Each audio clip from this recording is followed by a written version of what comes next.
नमस्कार। आज हम पड़ताल कर रहे हैं प्रोस्टारम इन्फोसिस्टम्स लिमिटेड की। नवी मुंबई की ये पावर सॉल्यूशंस कंपनी है और आजकल काफ़ी चर्चा में है। पहले इनका आईपीओ आया, फिर एक बड़ा कॉन्ट्रैक्ट मिला। बिल्कुल। तो हमारे पास जो जानकारी है उसमें इनके बिजनेस, आईपीओ कैसा रहा, कौन से बड़े सौदे हुए, फाइनेंशियल हेल्थ कैसी है, वो सब है। और आज हम यही समझने की कोशिश करेंगे कि इस कंपनी में आखिर चल क्या रहा है, क्या खास है इसमें। हाँ, और ये समझना जरूरी भी है क्योंकि देखिए भारत की जो एनर्जी जरूरतें हैं वो तो बढ़ी रही हैं। तो प्रोस्टारम जैसी कंपनियां इसमें क्या रोल निभा रही हैं, ये देखना इंटरेस्टिंग होगा। तो चलिए देखते हैं क्या जानकारी है हमारे पास। ठीक है, तो चलिए शुरू करते हैं इनके बिजनेस मॉडल से। ये काफ़ी फैला हुआ लगता है। मतलब ये अपने ब्रांड नाम से UPS, inverter, lithium ion battery pack वगैरह बनाते भी हैं और साथ में दूसरी कंपनियों के प्रोडक्ट्स ट्रेड भी करते हैं। हाँ, दोनों काम करते हैं। 2008 में शुरू हुई थी ये कंपनी। महाराष्ट्र में इनकी 3 मैन्युफैक्चरिंग यूनिट्स हैं और देश भर में करीब 21 ब्रांच हैं। अच्छा। और जो ध्यान देने वाली बात है वो है इनका कस्टमर बेस। 500 से ज्यादा क्लाइंट्स हैं और बड़े सेक्टर्स में हैं जैसे बैंकिंग, फाइनेंस, सरकारी विभाग, defence, IT. Bajaj finance, airports authority of India, Larsen and Toubro मतलब एलएनटी, ये सब इनके ग्राहक हैं। बड़े नाम है। हाँ, और एक और बात, इनके करीब 40% ग्राहक 3 साल से ज्यादा पुराने हैं। तो ये दिखाता है कि मार्केट में इनकी एक पकड़ है, भरोसा है। सही बात है। और भरोसे की बात करें तो इनका आईपीओ वो तो कमाल ही रहा। 27 मई 2025 को आया था। 168 करोड़ का फ्रेश इशू, प्राइस बैंड था 95 से 105। हाँ, और मार्केट ने तो इसे हाथों हाथ लिया। मतलब 97 गुना से ज्यादा सब्सक्राइब हुआ। बिल्कुल 97 गुना। और जो एनआईआई कैटेगरी थी, नॉन इंस्टीट्यूशनल इन्वेस्टर्स वाली, उसमें तो 222 गुना सब्सक्रिप्शन था। ये दिखाता है कि इन्वेस्टर्स में कितना कॉन्फिडेंस था। जबरदस्त। और फिर 3 जून को लिस्टिंग भी प्रीमियम पर हुई। एक अच्छी बात यह भी हुई कि लिस्टिंग के बाद कंपनी ने आईपीओ के पैसों से करीब 17.82 करोड़ रुपए का कर्ज चुका दिया। अच्छा, तो बैलेंस शीट थोड़ी क्लीन हो गई होगी। हाँ, थोड़ी मजबूत हुई।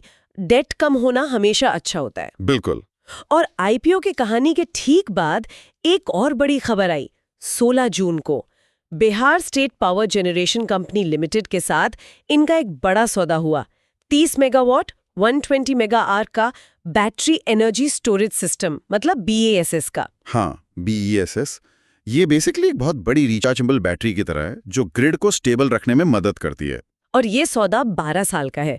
टोटल वैल्यू करीब 191.76 करोड़। 12 साल तो ये तो लॉन्ग टर्म विजिबिलिटी देता है रेवेन्यू की। एग्जैक्टली। इस खबर के बाद शेयर प्राइस में भी उछाल देखा गया था। तो ये जो BESS वाला सौदा है, ये सिर्फ एक बड़ा ऑर्डर नहीं है, बल्कि कंपनी के लिए स्ट्रेटेजिकली भी काफी अहम लगता है। निश्चित तौर पे। एक तो जैसा आपने कहा 12 साल के लिए फिक्स्ड रेवेन्यू आ रहा है। दूसरा, ये भारत के जो रिन्यूएबल एनर्जी के लक्ष्य हैं उसमें प्रोस्टाम की भूमिका को और पुख्ता करता है। हाँ। फाइनेंशियली भी देखें तो वित्त वर्ष 24 में इनका रेवेन्यू था करीब 258 करोड़ रुपए और प्रॉफिट लगभग 43 करोड़ रुपए। पिछले साल से बेहतर है। और एक और इंटरेस्टिंग चीज है इनका PE रेशियो, मतलब प्राइस टू अर्निंग्स। वो करीब 26 है, जबकि इनके सेक्टर की दूसरी कंपनियों का एवरेज PE 77 के आसपास है। तो ये तो काफी कम है तुलना में। इसका क्या मतलब निकाले?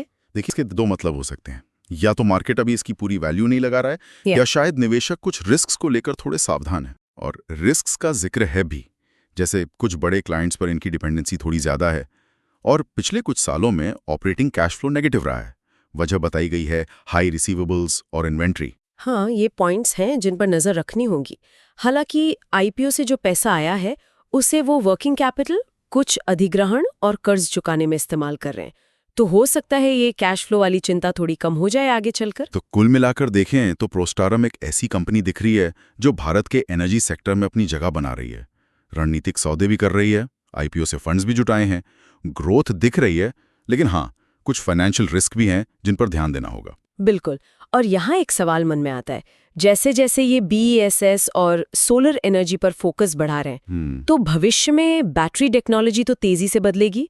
वो बदलाव इनकी कॉम्पिटिटिव पोजीशन को और सप्लायर्स पर इनकी निर्भरता को कैसे अफेक्ट कर सकता है? ये सोचने वाली बात है। टेक्नोलॉजी में बदलाव का असर तो पड़ेगा ही। हाँ, तो ये एक अहम पहलू होगा जिस पे आगे नजर रखनी होगी।